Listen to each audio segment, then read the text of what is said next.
ದೀಪಾವಳಿ ದಿನ ಪಟಾಕಿ ಹಚ್ಚಬೇಕು ಅಂತ ನಮ್ಮ ಸಂಪ್ರದಾಯ ಹೇಳ್ತೈತಿ.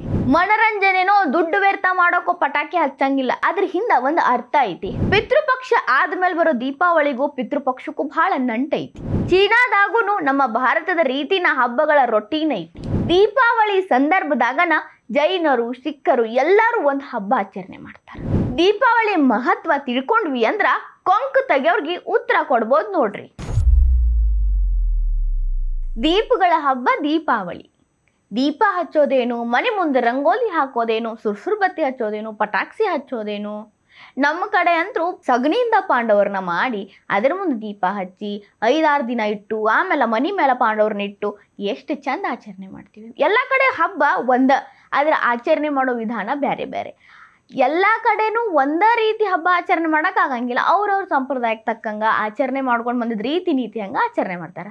ಆದರೆ ಒಂದು ಕಾಮನ್ ಏನ್ರಿ, ದೀಪ ಹಚ್ಚೋದು, ಪಟಾಕಿ ಹಚ್ಚೋದು, ಸೆಲೆಬ್ರೇಟ್ ಮಾಡೋದು, ಖುಷಿ ಪಡೋದು, ಇದೆಲ್ಲ ಕಡೆ ಕಾಮನ್. ಆದ್ರೆ ಈ ಪಟಾಕಿ ಹಚ್ಚೋದು, ಸುರ್ಸುರು ಕಡ್ಡಿ ಹಚ್ಚೋದು ಇದೆಲ್ಲ ನಾವು ನಮ್ಮ ಮನೋರಂಜನೆಗಾಗಿ ರೊಕ್ಕ ಖರ್ಚು ಮಾಡಕ್ಕೆ ಅಥವಾ ಯಾರೋ ಲಾಭ ಮಾಡ್ಕೊಳಕ್ಕೆ ಮಾಡಕತ್ತಾರು ಅನ್ನೋ ಮಾತಾದವ. ಆದ್ರೆ ಈ ಪಟಾಕಿ ಹಚ್ಚೋದು, ಸುರ್ಸುರು ಕಡ್ಡಿ ಹಚ್ಚೋದು, ಈ ರಾಕೆಟ್ ಬಿಡೋದು ಇದೆಲ್ಲನೂ ನಮ್ಮ ಸಂಪ್ರದಾಯದ ಭಾಗ ಐತಿ ಅನ್ನೋದು ನಿಮಗೆಲ್ಲ ಗೊತ್ತೈತೇನ್ರಿ? ಯಾಕೆ ನಾವು ಪಟಾಕಿ ಹಚ್ತೀವಿ, ಯಾಕೆ ನಾವು ಸುರ್ಸುರು ಕಡ್ಡಿ ಹಚ್ತೀವಿ, ವಿಧ ವಿಧವಾದ ಬೆಳಕಿನ ಹಬ್ಬದ ಜೋಡಿ ವಿಧ ವಿಧವಾದ ಪಟಾಕಿ ಸುರ್ಸುರು ಕಡ್ಡಿ ಏನೇನೇನೇನೋ ಬಾಂಬ್, ಲಕ್ಷ್ಮಿ ಬಾಂಬ್ ಏನೇನೋ ಹಚ್ತೀವಿ. ಇದೆಲ್ಲ ನಮ್ಮ ಸಂಪ್ರದಾಯದ ಭಾಗ ಐತಿ ಅನ್ನೋದನ್ನ ಇವತ್ತು ನಿಮಗೆ ನಾ ಹೇಳ್ತೇನೆ. ಹೆಂಗ ಇದಕ್ಕೆ ಅದಕ್ಕೂ ಸಂಬಂಧ ಅಂತ ಕೇಳ್ಬೋದು. ದೀಪಾವಳಿಗಿನ ಮುಂಚೆ ಬರೋದು ಏನು? ಪಿತೃಪಕ್ಷ. ಪಿತೃಪಕ್ಷ ಅಂದರೆ ನಮಗೆಲ್ಲ ನಮ್ಮ ಹಿರಿಯರು ತೀರ್ಕೊಂಡವರು ಒಂದು ದಿನ ಬಂದು ನಾವು ಮಾಡಿದ ಅಡುಗೆ ತಿಂದು ಅವ್ರಿಗೆ ಇಷ್ಟವಾದ ಅಡುಗೆ ನಾವು ಮಾಡಿಟ್ಟಿರ್ತೀವಿ, ಅವ್ರು ಬಂದದನ್ನ ತಿಂದು ಹೋಗ್ತಾರು ಅನ್ನುವಂಥ ಒಂದು ನಂಬಿಕೆ ಐತಿ. ಅದನ್ನು ನಾವು ಹಳೆಯ ಕಾಲದಿಂದ ಆಚರಣೆ ಮಾಡ್ಕೊಂಡು ಬಂದೀವಿ.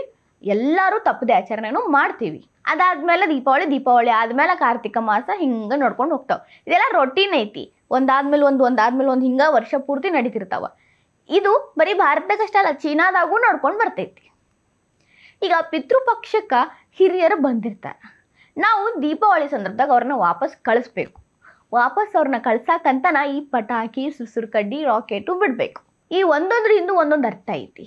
ಅವ್ರಿಗೆ ನಾವು ದಾರಿ ಮಾಡಿಕೊಡ್ಬೇಕು. ಅವ್ರನ್ನ ಹೆಂಗೆ ಕರೆಸ್ಕೊಂಡಿರ್ತೀವೋ ಅದೇ ರೀತಿ ಕಳಿಸ್ಕೊಡ್ಬೇಕು. ಒಂದೊಂದೇ ಆಕಾಶದ ಕಡೆ ಹೋಗ್ತಿದ್ದಾಗಲೂ ಅವ್ರಿಗೆ ಅವ್ರ ದಾರಿ ಕಾಣಿಸ್ತೈತಿ. ನಾವು ಎಲ್ಲಿಂದ ಬಂದೀವಿ ಅಲ್ಲಿ ಹೋಗಬೇಕು ಅನ್ನೋದು ಅವ್ರಿಗೆ ಅರಿವಾಗ್ತೈತಿ ಅನ್ನೋ ನಂಬಿಕೆ ಐತಿ, ಒಂದು ತಾತ್ಪರ್ಯ ಐತಿ. ಮೊದಲು ಆಕಾಶ ದೀಪ ಅಂತ ಉದ್ದಕ್ಕೂ ದೀಪ ಅಂಟಿಸ್ತಿದ್ರು. ಅದಾದ್ಮೇಲೆ ಪಟಾಕಿ ಚಾಲ್ತಿಗೆ ಬಂತು. ಆಕಾಶ ದೀಪ ಅಂತ ಕರೆದು ಏನು ದೀಪ ಹಚ್ಚಿಡ್ತಿದ್ರು, ಏನು ಪಟಾಕಿ ಬಿಡ್ತಿದ್ರು, ಇದೆಲ್ಲ ಏನು ನಡ್ಕೊಂಡು ಬಂದೈತಲ್ಲ, ನಮ್ಮ ಗುರು ಹಿರಿಯರು ಪಿತೃಪಕ್ಷಕ್ಕೆ ಬಂದವ್ರಿಗೆ ವಾಪಸ್ ದಾರಿ ಮಾಡಿಕೊಡೋದು ಅಂತ. ಹಿಂಗಂತ ಒಂದು ಸಂಪ್ರದಾಯನೂ ಐತಿ. ಇದು ಉಲ್ಲೇಖನೂ ಐತಿ. ಹಲವಾರು ಗ್ರಂಥಗಳೊಳಗೆ ಈ ರೀತಿ ಉಲ್ಲೇಖನೂ ಐತಿ. ಯಾರ್ಯಾರೆಲ್ಲ ಪೊಲ್ಯೂಷನ್ ಮಾಡಾಕ, ಇನ್ನೊಬ್ರಿಗೆ ಡಿಸ್ಟರ್ಬ್ ಮಾಡಾಕ ಪಟಾಕಿ ಹಚ್ಚಕತ್ತಾರ, ಅದನ್ನು ಮಾಡಕತ್ತಾರ, ದೀಪಾವಳಿ ದಿನ ಅಷ್ಟೆಲ್ಲ ನಾಯ್ಸ್ ಪೊಲ್ಯೂಷನ್ ಮಾಡಕತ್ತಾರ ಅಂತಾರಲ್ಲ, ಅವ್ರಿಗೆಲ್ಲ ಇದು ಒಂದು ಸಂಪ್ರದಾಯ ಐತಿ ಅಂತ ತಿಳಿಸ್ಕೊಡೋ ಟೈಮ್ ಬಂದೈತಿ. ಇಷ್ಟು ದಿನ ನಮ್ಗೆ ಗೊತ್ತಿರಲಿಲ್ಲ.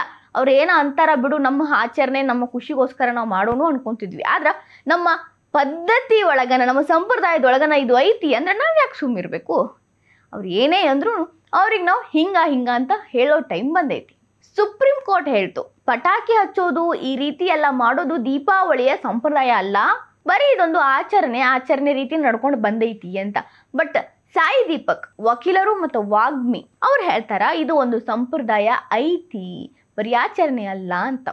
We had to cite all of the scripture before the Supreme Court because the Supreme Court in just 8 lines without discussing any evidence had taken a position that bursting of firecrackers during Diwali is a mere celebratory activity. It's a merry-making activity. It is not a ritual. I'm sorry, it is a ritual.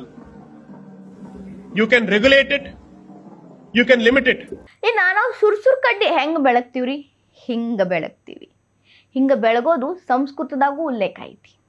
ಬರೀ ನಾವು ಆಡು ಭಾಷೆ ಒಳಗೆ ಈಗ ಬದುಕಿನ ಶೈಲಿ ಒಳಗೆ ಅದನ್ನು ಬೆಳೆಸ್ಕೊಂಡೀವಿ ಅಂತ ಸಂಸ್ಕೃತದೊಳಗೂ ಇದ್ರ ಬಗ್ಗೆ ಉಲ್ಲೇಖ ಐತಿ. ಉಲ್ಕಾದಾನಂ ಅಂತ ಸಂಸ್ಕೃತದೊಳಗೆ ಸುರ್ಸುರು ಕಡ್ಡಿ ತಿರ್ಗಿಸೋದ್ರ ಬಗ್ಗೆನೂ ಉಲ್ಲೇಖ ಐತಿ. ಕಾರ್ತಿಕ ಮಹಾತ್ಮೆ ಗ್ರಂಥದೊಳಗ ಈ ಎಲ್ಲ ಉಲ್ಲೇಖಗಳು ನಿಮಗೆ ಸಿಗ್ತಾವ. ಅದಷ್ಟೇ ಅಲ್ರಿ, ಹಲವಾರು ಪುಸ್ತಕದೊಳಗ ನಮ್ಮ ದೀಪಾವಳಿಯ ಆಚರಣೆ ಪದ್ಧತಿ ಸಂಪ್ರದಾಯದ ಬಗ್ಗೆನ ಎಷ್ಟೊಂದು ಉಲ್ಲೇಖಗಳದಾವ. ಬರೀ ಹೆಸರಿಗೆ ಮನರಂಜನೆಗಾಗಿ ಆಚರಣೆ ಮಾಡ್ತೀವಿ ಅಂತ ಅನ್ನೋರ್ಗಿ ಇವೆಲ್ಲ ಓದಿ ತಿಳ್ಕೊಳ್ಳೋ ಅವಕಾಶ ಐತಿ ಮತ್ತು ಜರೂರಿನೂ ಭಾಳ ಐತಿ. ಆಮೇಲೆ ನಾವು ದೀಪಾವಳಿ ಹಿಂದೂಗಳು ಆಚರಣೆ ಮಾಡೋ ಟೈಮಲ್ಲಿ ಸಿಖ್ಖರು ಬಂಡಿ ಚೋರ್ ಅಂತ ಆಚರಣೆ ಮಾಡ್ತಾರೆ. ಜೈನರು ಇದ್ದ ಟೈಮಲ್ಲಿ ಬೇರೆ ಒಂದು ಹಬ್ಬವನ್ನು ಆಚರಣೆ ಮಾಡ್ತಾರೆ. ಅಂದರೆ ಅವರಿಗೆ ಸರಿದೂಗುವಂಥ, ಅವರ ಧರ್ಮಕ್ಕೆ ಸರಿದೂಗುವಂಥ ಹಬ್ಬ ಆಚರಣೆ ಮಾಡ್ತಾರೆ.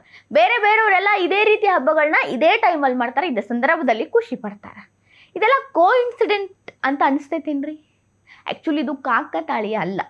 ಇದು ಒಂದೇನು ಅರ್ಥಪೂರ್ಣ ವ್ಯವಸ್ಥೆ ನಡ್ಕೊಂಡು ಬಂದೈತಿ. ಎಲ್ಲ ಧರ್ಮದವರು ಇದೇ ಸಂದರ್ಭದಲ್ಲಿ ಸಂತೋಷ ಪಡ್ತಾರ, ಆಚರಣೆ ಮಾಡ್ತಾರ, ಖುಷಿ ಪಡ್ತಾರ. ಅಂದ್ರೆ it is not a coincident. ಇದ್ರ ಹಿಂದೆ ಒಂದು ಅರ್ಥಪೂರ್ಣವಾದ ವ್ಯವಸ್ಥೆ ಹಿಂದಿನಿಂದ ನಡ್ಕೊಂಡು ಬಂದೈತಿ. ಎಲ್ಲರೂ ಆಚರಣೆ ಮಾಡೋ ರೀತಿ ಬೇರೆ, ಹಬ್ಬ ಬೇರೆ, ಕರ್ಕೊಳ್ಳೋ ಹೆಸರು ಬೇರೆ. ಆದ್ರೆ ಆಚರಣೆ ಹಿಂದಿರೋ ಸಂತೋಷ, ಹೊಸತನ, ಹೊಸ ದೀಪಾವಳಿಗೆ ಹೊಸ ಬೆಳಕು ಎಲ್ಲ ಸೇಮ್. ಬಟ್ ಎಲ್ಲರೂ ದೀಪಾವಳಿ ದಿನ ದೀಪ ಬೆಳಗಿಸಿ ಪೊಲ್ಯೂಷನ್ ಮಾಡ್ತಾರ, ಪಟಾಕಿ ಹಚ್ಚಿ ಪೊಲ್ಯೂಷನ್ ಮಾಡ್ತಾರ, ನಾಯ್ಸ್ ಪೊಲ್ಯೂಷನ್ ಮಾಡ್ತಾರ, ಅದನ್ನ ಮಾಡ್ತಾರ, ಇದನ್ನ ಮಾಡ್ತಾರ. ದೀಪಾವಳಿ ಹಬ್ಬ ಆಚರಣೆ ಟೈಮ್ನಾಗ ಕೊಂಕು ತೆಗೆದು ಹಬ್ಬದ ವಾತಾವರಣ ಹಾಳು ಮಾಡೋ ಕೆಲಸ ಭಾಳ ನಡೀತಾವ. ಬಟ್ ದ ಸೇಮ್ ಟೈಮ್ ಒಳಗೆ ಎಲ್ಲ ಧರ್ಮದವರು ಎಲ್ಲ ರೀತಿಯ ಹಬ್ಬಗಳನ್ನ ಆಚರಣೆ ಮಾಡ್ತಾರ. ಬೇರೆ ಬೇರೆ ಹೆಸರಿನಾಗ ಹಬ್ಬ ಆಚರಣೆ ಮಾಡ್ತಾರ. ಅವರಿಗೆ ಯಾರು ಏನು ಅನ್ನೋರಿಲ್ಲ. ನಮಗೆ ಯಾಕೆ ಅಂತಾರ ಅಂದ್ರೆ ನಮಗೆ ಅವ್ರು ಕೇಳೋ ಪ್ರಶ್ನೆಗಳಿಗೆ ಉತ್ತರ ಕೊಡೋಕೆ ಆಗಂಗಿಲ್ಲ, ಉತ್ತರ ಕೊಡಂಗಿಲ್ಲ. ನಮ್ಮ ಮತ್ತಿಗೆ ಸ್ವಲ್ಪ ಜ್ಞಾನದ ಕೊರತೆ ಐತಿ. ಬಟ್ ಈ ಹಬ್ಬಕ್ಕೆ ಅವ್ರು ಕೇಳೋ ಪ್ರಶ್ನೆಗಳಿಗೆ ಸರಿ ಉತ್ತರ ಕೊಟ್ಟು ಹಬ್ಬನ ನಾವು ನಮ್ಮ ಹಕ್ಕಿನ ರೀತಿ ಆಚರಣೆ ಮಾಡೋಣ. ನಮ್ಮ ಹಬ್ಬದ ಆಚರಣೆ, ಮಹತ್ವ, ಸಂಪ್ರದಾಯ ಇದೆಲ್ಲ ನಾವು ತಿಳ್ಕೊಂಡ್ರೆ ನಮಗೆ ಕೊಂಕು ಮಾಡೋರಿಗೆ ಉತ್ತರ ಕೊಡೋಕೆ ಸರಿ ಆಗ್ತೈತಿ. ಈ ವಿಡಿಯೋ ನಿಮಗೆ ಇಷ್ಟ ಆಗಿದ್ರೆ ಲೈಕ್ ಮಾಡಿರಿ, ಶೇರ್ ಮಾಡಿರಿ, ಕಮೆಂಟ್ ಮಾಡಿರಿ. ಇಂಥವು ಹೆಚ್ಚಿನ ವಿಡಿಯೋ ನೋಡೋಕೆ ಹೊಸ ದಿಗಂತ ಡಿಜಿಟಲ್ ಚಾನಲ್ಗೆ ಸಬ್ಸ್ಕ್ರೈಬ್ ಆಗಿರಿ.